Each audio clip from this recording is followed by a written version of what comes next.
hear a little bit more about her vision in community and the country, it is my honor to introduce Mark Cuban and our future, let's say it, our future first gentleman, Doug Emhoff.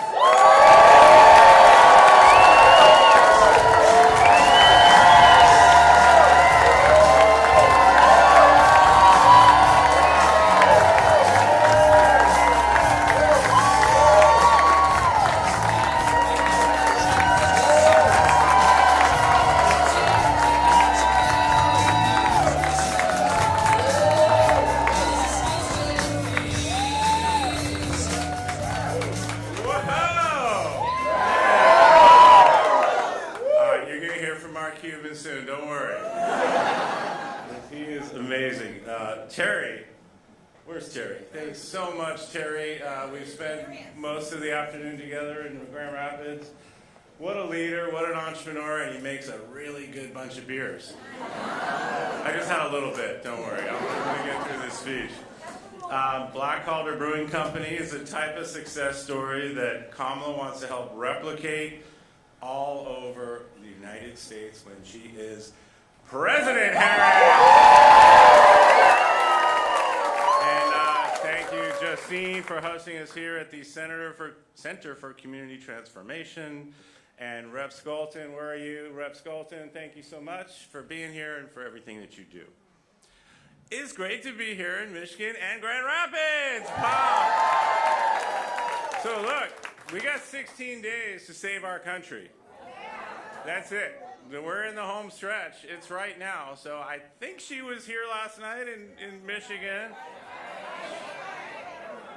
So we're trying to keep track with each other. So I'm hopeful, since the last time I saw her was a week ago, which was my birthday. Don't sing. Do not sing. No. But I'm flying to Philadelphia right after this because it's her birthday today. And she was in Michigan. She went to Atlanta, and hopefully we're going to coincide in Philadelphia so we can spend a little quality time. But I know on that quality time, you know what we're going to be talking about? You. We're just going to be talking about what else we need to do over these next 15 days to bring this home and to win this election. But you in this community, you actually could make the difference of winning this entire election. Early voting has already started here. So I want to see those buttons. I see a few of them that you've already voted. Get it done now. Just get it done so you can spend the rest of this time out there, knocking on doors, talking to folks, just spreading out in this community right here. Every single vote right here counts. So you are lucky. You can dictate what our future looks like. Do you want a future of opportunity, a future of freedom, a future of moving forward? Then let's just get it done. Let's just get it done, because the alternative universe is so stark. It's so stark. It's a country and a world that nobody even really understands how bad it will be. And people need to kind of wake up right now and understand what these stakes are. I know you all know. So when you're out there these next 15, 16 days, you're the ones who have to go out there and get your friends and neighbors to just cut through this Trumpian fog of disinformation and gaslighting and misinformation. Because that's all they have right now. Because all the caricatures, you know, she's blown those all out of the water. All the lies they've been telling about her on Fox News all these years. Did you see her with Brett Barry the other night? Yeah, Brett's a tough dude. And she went toe-to-toe, but she showed that audience that she's not going to take any BS. She's not going to take their lies and gaslighting. Called it out, and in fact, Brett had to apologize for showing an incomplete video. And you know what the rest of that video was? Donald Trump talking about you, fellow citizens of the United States, as the quote-unquote enemy of the people. So when you cut through all this fog and listen to what he's actually talking about, besides Arnold Palmer's, wow, that was supposed to be his closing argument yesterday. How'd that go? And then because Mark Cuban is so awesome, unlike, his buddy Elon Musk, who's just in it for himself and his fellow billionaires and honestly just taking advantage of Trump. But we got Mark. You're going to hear from Mark. And for Donald to call out Mark, look at this dude. He looks like he can play right now. Come on. So Mark is going to talk more about small business, and we've had such a great time meeting all the entrepreneurs here. Kamala knows business. I myself I'm a business lawyer for 30 years, so I didn't have to explain to her what I do for a living. And for 6 or 7 of those years, I had my own small firm. So I understand, and I've talked to her, and I've met entrepreneurs all over the country as second gentleman getting to travel around, and the last 13 weeks of this campaign. I know what those sleepless nights are like. I know what it's like to, track the money coming in and the money coming out and caring about your clients, caring about your employees, and how are we going to make it through this next month? I get that. She certainly understands that, coming with her middle-class background that she's talked a lot about with her single-parent mother just trying to raise her and her sister. She understands. And that's why this economic plan works for all of us, not just for Elon Musk, which is what Donald Trump's plan, which is just more tax cuts for billionaires. And Mark will tell you who don't need it and don't want it. More tax cuts for the biggest corporations who don't need it, which has driven our deficit up into the almost $9 trillion. And what has she got? A real plan that works for all of you, all of us, an opportunity economy. Helping you start a small business. Helping you start a small business, helping you start a family. And one of the things I've heard from the road all the time is we need more affordable housing. So guess what? This plan calls for more affordable housing. And one that I like, for me, I'm in the sandwich generation, where I've got parents in their late 80s, and I've got 25-year-old, 30-year-old. I'm right in the middle of all this stuff. So this Medicare plan she has for seniors to help them at home, this is practical stuff. The stuff that she comes up with and that she implements her entire career is real solutions for real problems. Somebody who's pragmatic, not ideological. By the way, she's a capitalist, which she's pro-growth, she's pro-innovation, but she also cares about workers. All these things can be true at the same time, and that's what's so great about her. And him, again, Mark, for him to say you're a loser, that pisses me off. You're awesome. Yeah, a weak and pathetic bully and a non-athlete. Okay, man, look at this guy. So, it sounds like a lot of projection from the former president.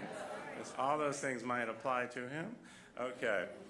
So, she's going to be great on the economy. Mark's going to talk more about that. But this guy, he was not a good businessman. This is all a reality TV illusion. So he's pretending he was that guy on The Apprentice, and that's just not him. His real business record was terrible. Bankruptcy after bankruptcy, failed businesses, inherited millions of dollars from his father, blew it all many, many times over. And he was really on the skids when that show came along. And you can read about it. There's articles about how this saved him, and he got to reinvent himself through a lie that he was a good business person. He was good on TV. People fell for that. And he rode that right to the presidency. So he really didn't know what he was doing. And you could see that while he was president. So again, the tax cuts, which sent us into debt, one of his other biggest accomplishments was losing 200,000 manufacturing jobs. He's the first president since Herbert Hoover, you got to go all the way back to Depression era, to leave office with fewer jobs than when he started. So then you add in when we really needed leadership, when we really needed a functioning, competent government, COVID hit. COVID hit, and hundreds of thousands of people died because of their lies, gaslighting, incompetence, and not having a good team around to deal with that. And I'm still, my first year as second gentleman, I spent most of that time traveling the country, begging people to get vaccinated, begging people to save their own lives. And there was so much hesitancy to take the vaccination because of the lies that were told by Trump and their administration. That happened. That was on his watch. People need to remember that. That happened. And then when Joe Biden and Kamala Harris won right here in Michigan and won the 2020 election, he refused to accept it. And that led to an insurrection on January 6th. That happened, folks. People need to be reminded of that. That happened, and he's still lying about it. J.D. Vance has been on the record many times clearly stating that Joe Biden won that election. Yet, when our great soon-to-be Vice President, Governor Walz, looked him right in the eye, and he said, Tim. Wait, no, he said J.D. It was just one sip of beer. No. He said, J.D., did Donald Trump lose the 2020 election? And what did J.D. says? Well, I want to move forward. I don't want to talk about that. And then into the New York Times, J.D. came right out and said, oh, Donald Trump, won the 2020 election. This is how bad this is and damaging to our democracy. And then you look at him now, Trump. He's falling apart physically, falling apart mentally, and you just see it. It's just right. So he's, he's a much worse version of what he was before, and it's not like it's gonna get any better. And then you want J.D. Vance next in line, who's a true extremist. He's the one who said no abortion ever, even for health of the mother, even for rape or for incest. This is all in Project 2025, which J.D. and Donald say, oh, we don't know what that is. Their fingerprints are all over it. All these things that they're talking about are in Project 2025. And the first kind of salvo to that is the Dobbs decision. Because Donald Trump ran on a platform of overturning Roe v. Wade. They're trying to backtrack from that right now. And he has the nerve to say that he is, your protector women. He's the father of IVF. Doesn't that piss you off to hear that? That's what's called gaslighting. Trying to get you not to see what is right in front of your own eyes. So this is going to be more of the same. Weaponizing the Department of Justice. Turning the United States military against United States citizens that just happen to not agree. To our press. Threatening the press if they tell the truth. This is what's already happening right now and already sowing the seeds about the 2024 election. Not to mention, I'm Jewish, blaming the Jews if they lose. This is what's happening. So this is what people need to wake up to right now in these next 15 or 16 days. Or we're not going to have a country that any of you recognize anymore. So we got Kamala Harris, who stepped up when Joe Biden decided not to continue his campaign. Nobody handed her this nomination. She stepped up when we needed a leader. And every single moment where she's had to rise above with unrealistic, outrageous expectations, and each and every time she has shattered those expectations, and she's still doing it, and she's going to continue to do it for these next 15 days after we celebrate her birthday tonight. So we've done our best to expose what Trump and Vance are trying to do. They're just leaving this cloud of fog so everyone's confused. So it's our job to push that fog away so people can see the true contrast. Somebody who is unfit for any job, let alone President of the United States, and my wife, Kamala Harris, who has spent her entire career thinking about you, thinking about all of us, who has been a frontline prosecutor putting the worst of the worst criminals and villains away, as an elected district attorney, as an elected attorney general, as an elected United States senator, and as an elected vice president. She's ready to be president, folks. So when people say, oh, I need to know more about Kamala Harris, what more do you need to know? She is ready to be president day one. She's also ready to be commander-in-chief day one of the most lethal fighting force in the world. She's been vice president in that Situation Room for these 4 years, and she does not need to train to be a world leader because she already is a world leader. And to our Republican friends out there, time to pick country over party. It is not enough to sit on the sidelines and hope Donald Trump just goes away. It is not enough to say you are not supporting Donald Trump. You need to do what Liz Cheney, Dick Cheney, Adam Kinzinger, and so many others are doing, and get out there and actively support Kamala Harris. Pick your country over party.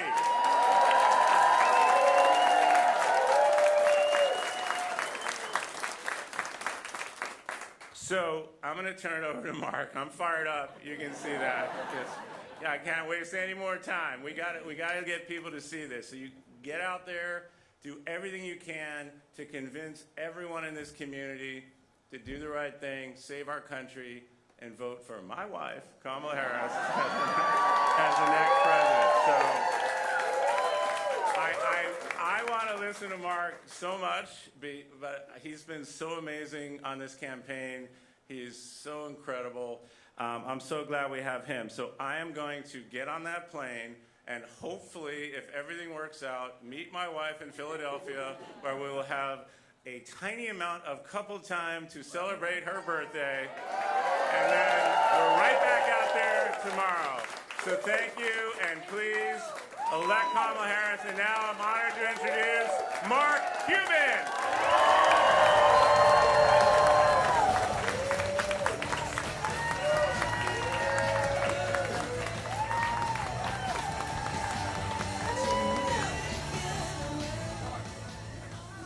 The second gentleman, ladies and gentlemen. Okay, let me get a little organized here. That's a hard act to follow. Yeah, I can handle it. So, thank you all for having me here. Do we have any entrepreneurs here? Oh, I like it. Business people, own your own company? Yeah, that's great. Because, anybody here ever seen Shark Tank? I'm not Mr. Wonderful. I'm Mr. Super Wonderful. Yeah, he's a little bit confused about life, but that's okay. We won't get mad at him. So, let me tell you a little bit about myself. You probably know me a little bit from Shark Tank. You know me a little bit from the Dallas Mavericks. Hey, by the way, for Pistons fans, you all are going to love Timmy Hardaway. He's going to be really, really, really good. Yeah, there you go. So in any event, I grew up in Pittsburgh. My dad did upholstery on cars. My mom did odd jobs. Neither one ever went to college. And my dad used to bring me to where he went to work. And he would have me sweep the floors and just do whatever and make a few bucks. And I was like, Dad, do you want me to ever work here? And he was like, no. No. My dad would get up to go to work at 6:30, be at work at 7, get back at 6, 5 days a week, Saturday, half a day. I said, no, I don't want you to work here. I want you to be more and do more, to do for yourself. And he would get me to ask a really simple question. And I know those of you who are entrepreneurs, all of us ask because we're Americans. We ask ourselves, why not me? Why can't I be the one who starts a business and turns it into something more? Why can't I be the one who has a dream and it comes true? Why not me? And all of you who are business owners have done that before, haven't you? Because that's the thing about this country. All of us, the thing that makes this country different than every other country in the world. You can go anywhere in the world and they'll tell you about the American dream. That's why people want to come here to live. Because they know the American dream is alive and well. We've all had that feeling, right? You have an idea. And it's like, oh, you get a little feeling right there. Remember that? Then you go to your friend. What do you think? It's like, oh, that's a good idea. Sound familiar? And then you go to Google and you, nobody's doing it. And you're like, let's go. But then 99% of people stop. They just stop and they don't go forward. But the good news is there are 33 million companies, small businesses, in this country. 33 million that are small. You know how many businesses are big, 500 more employees? 0.05% of that 33 million. So it's the people in this room that are changing the country. This people in this room who are driving the economy. There is a kid in Grand Rapids right now, probably somewhere down the street, that's going through the same thing. They're having that idea. And they're thinking, oh, that's a great idea. And I love that all of you are here right now because it's part of what Kamala Harris is about. She wants every kid in America, she wants adults, everybody to ask themselves, why not me? Because when that kid's sitting there, particularly the way things have been in the past, when we were under Donald Trump before and they weren't certain about their future, and they weren't certain whether people even respected them, you want a president, when that kid has that dream, when that adult has that dream, and they ask, why not me? You want a president who can say, like Kamala Harris will say, yes, you can do it. Yes, you can do it. Because that's what Kamala Harris is about. Kamala Harris is about being a president who puts everybody here in a position to succeed and to even make more money. You know, let me go forward on my story some. So I went from Pittsburgh to Indiana to go to college. Yeah. There you go. Hoosiers, 7-0. For one time, there you go. I got Anyways, so I went from Indiana, and then I moved down to Dallas. And when I got to Dallas, I didn't have a job. I had a Fiat that had a hole in the floorboard, and every 60 miles I had to put oil in. And I found some of my buddies who had asked me to come down, and they're like, come on, move in with us. Well, they had a 3-bedroom apartment, and I was the 6th guy in. And so I was the one who had to sleep on the floor. I was the one who got a job at night working as a bartender in a bar back, and that's how I got started. But I know what it's like to eat mustard and ketchup sandwiches. And then after my job as a bartender, I got a job working at a software store. And I'm thinking, okay, I got a regular job at a software store. 9 months in, remember, I'm living in this dump with 5 roommates. Let me just tell you, 23, 24-year-old guys, 6 in a 3-bedroom apartment, it was not pleasant. It smelled a lot. But anyways, so I'm sleeping on the floor. Finally, one day at this job is at a software store called Your Business Software. And I go to my boss, and I'm like, Michael, that was his name. I'm like, my job is to sweep the floor, wipe down the windows, open the door to make sure, you know, the retail customers came in. And I'd be there for him. I'm like, Michael, I've got this deal I'm going to close. It's a $15,000 sale. My commission was $1,500. That meant I can move out. We called it the hellhole. I can move out of the hellhole and get my own apartment.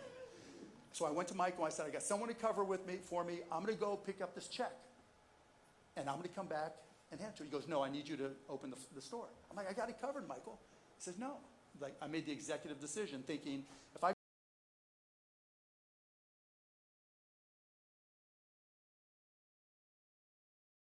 like that.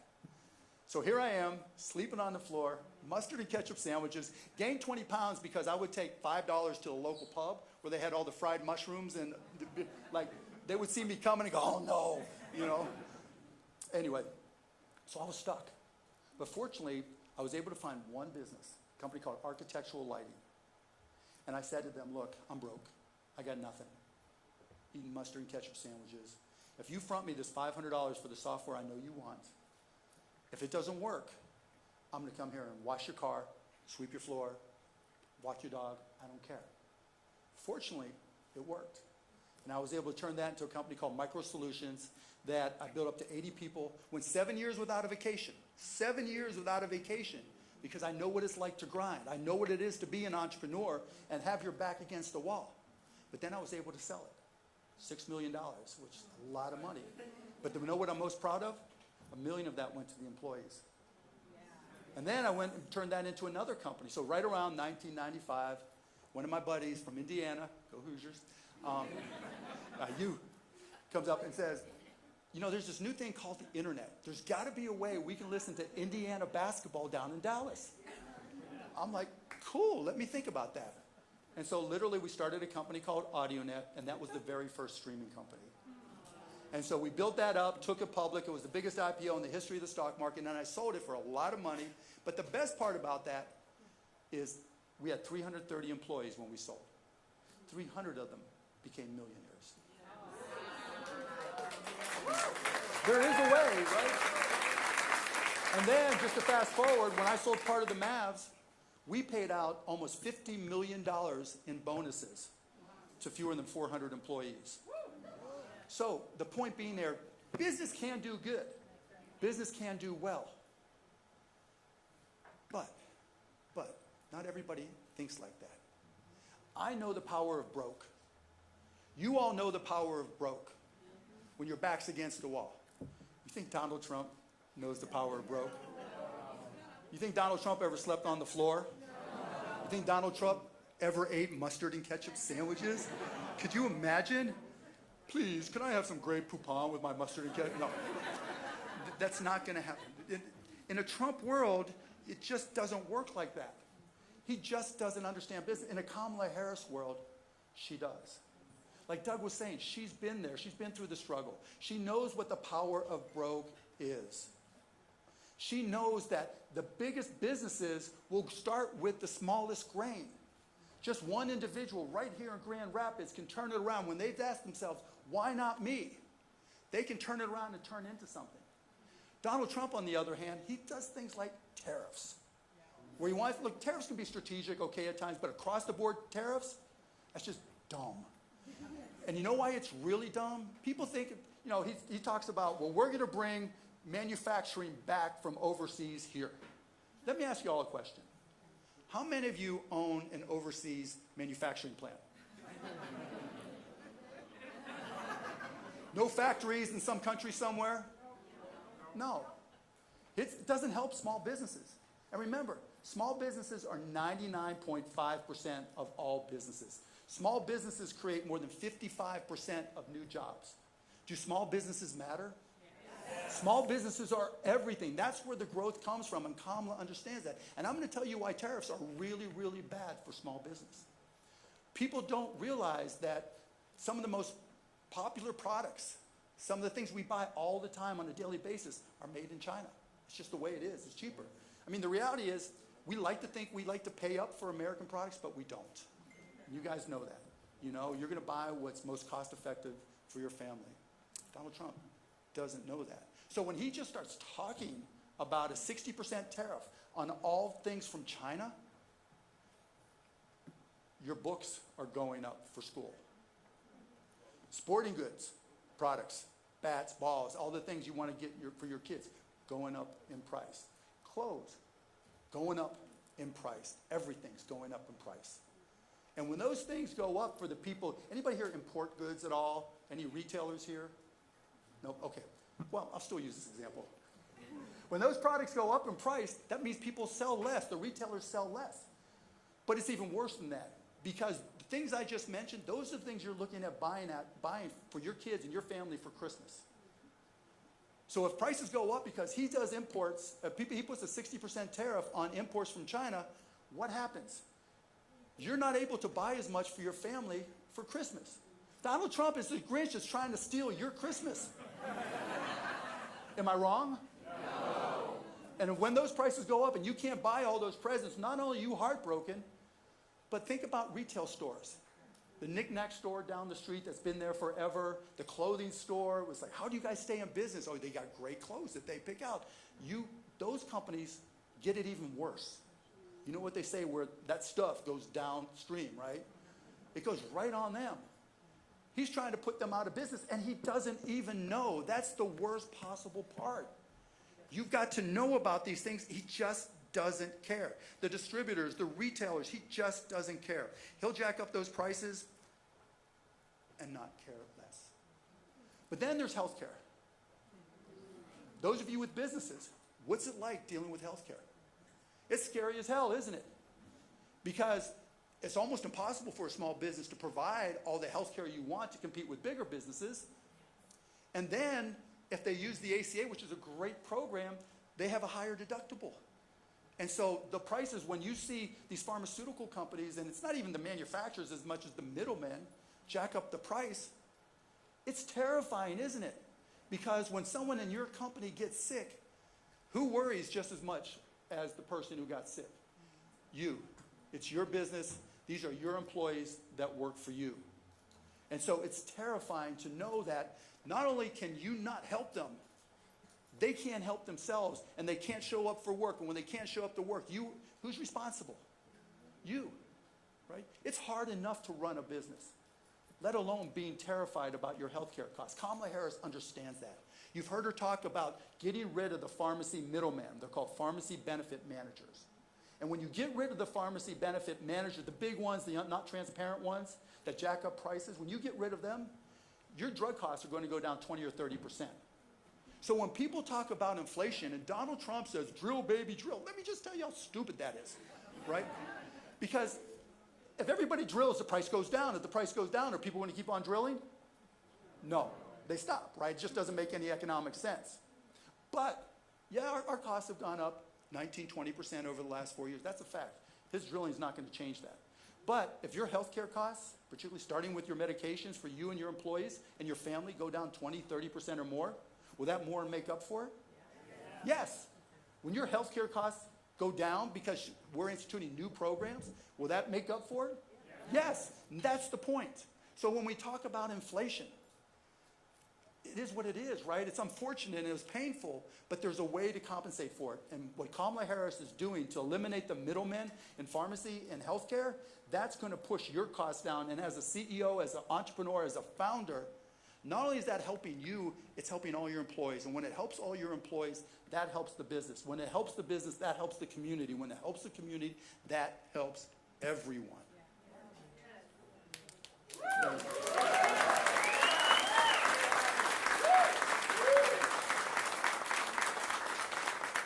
So I want to open up time for questions, but I want you to know this. Kamala Harris understands the power of broke. Kamala Harris understands when you're looking in your kids' eyes, and just like my dad looked at me. My dad, who literally lost an eye trying to change someone's upholstery in their car, and told me that he didn't want me to have the same life he did. And I've got to the point of why not me? Kamala Harris wants you to look in the eyes of your children like my dad to me and say to them, I want you to say, why not me? And there is a kid here in Grand Rapids who's thinking to themselves, why not me? And Kamala Harris is here to encourage that. I had more beer than Doug, by the way. Kamala Harris is here to encourage you, your family, this country, to make sure that the American dream happens for all of you. Now, before I go to question, what happened?